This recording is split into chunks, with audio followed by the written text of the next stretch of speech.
Leo Taxel. Hi Chris, I heard your comment that if Scientology were a country, it would be exactly like North Korea. I think that comparison is eerily accurate.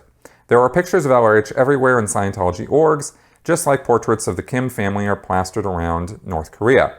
The RPF seems identical to a gulag or labor camp like in North Korea.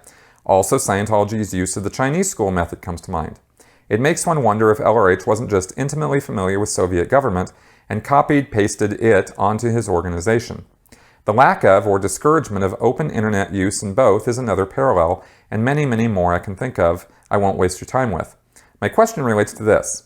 I noticed that ideal orgs opened up in Japan, Taiwan, and Moscow recently, but not South Korea. Maybe it's just coincidence, but I was wondering if maybe it never gained a foothold there because the citizens would quickly realize the parallels to North Korea, and it would cause terrible PR for the church. What are your thoughts on this as it relates to South Korea? And your thoughts as to whether or not LRH copied his platform from communist authoritarianism as a whole. Okay, first off, let's talk about Hubbard copying, authoritarianism. I don't think that Hubbard knowingly, purposefully did that for some of the reasons I just laid out in an earlier answer as to, Hubbard's fervent belief in what he was doing. I think Hubbard did not understand or could not organize his way out of a wet paper bag.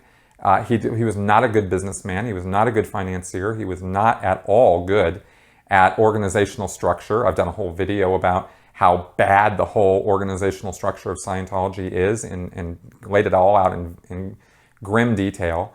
I think Hubbard had a lot of help, namely his wife Mary Sue and others who came along and figured out how to make this organization work, and Hubbard then laid his own, sort of ideas on top of this, which have a great degree of unworkability and have not at all contributed to Scientology's expansion over the last 30 or 40 years. I think that there is a similarity between destructive cult practices and communism and authoritarianism because they have to, if they're going to succeed and if they're going to continue, they must build in certain structures and put a framework there that acts to control the thinking and actions of their members. And there are only so many ways that you can build a framework to do that. So, communist authoritarianism, 1984 Big Brother dictatorships, Venezuelan dictatorships, North Korea, and Scientology, and Jim Jones, and these groups have similarities between them from one to the next that you can look at and point at, because you have to have those structures in place in order to exert the level of control you want over your membership. You have to have a police system.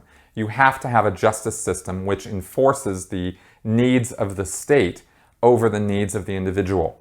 You have to have enforcement arms. You have to have information control.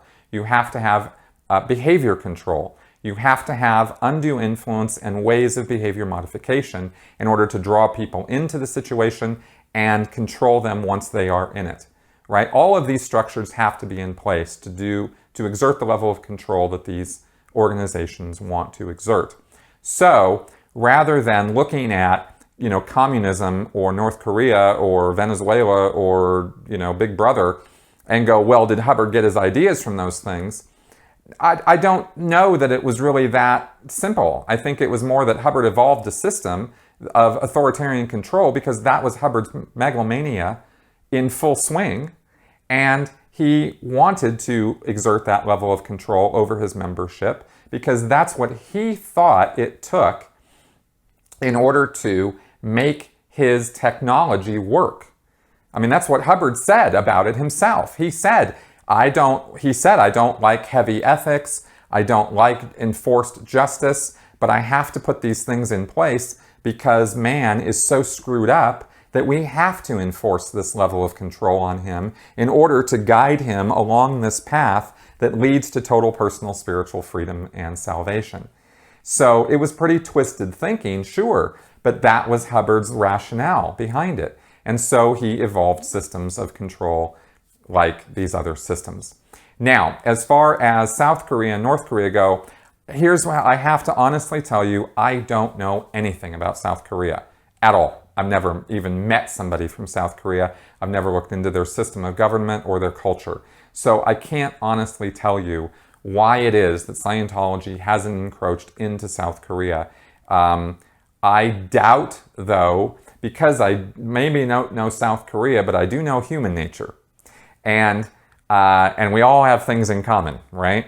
And I think one of the things that we all have in common is cognitive biases and cognitive dissonance and the ability to be fooled by people who wield undue influence and propaganda against us.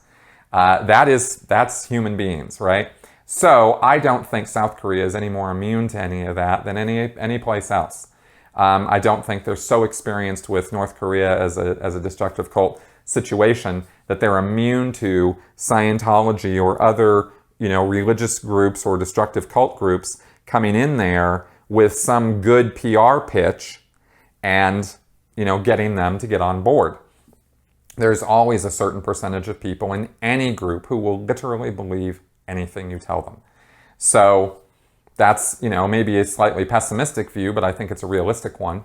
So I think that, South Korea has not, been invaded by Scientology, so to speak, because nobody in Scientology has bothered to get to them yet. In the same way, Montana hasn't been invaded by Scientology yet because nobody in Scientology is going to Montana and bothering to do the work, right? That's really what it comes down to. So I think that's a more realistic appraisal of that situation.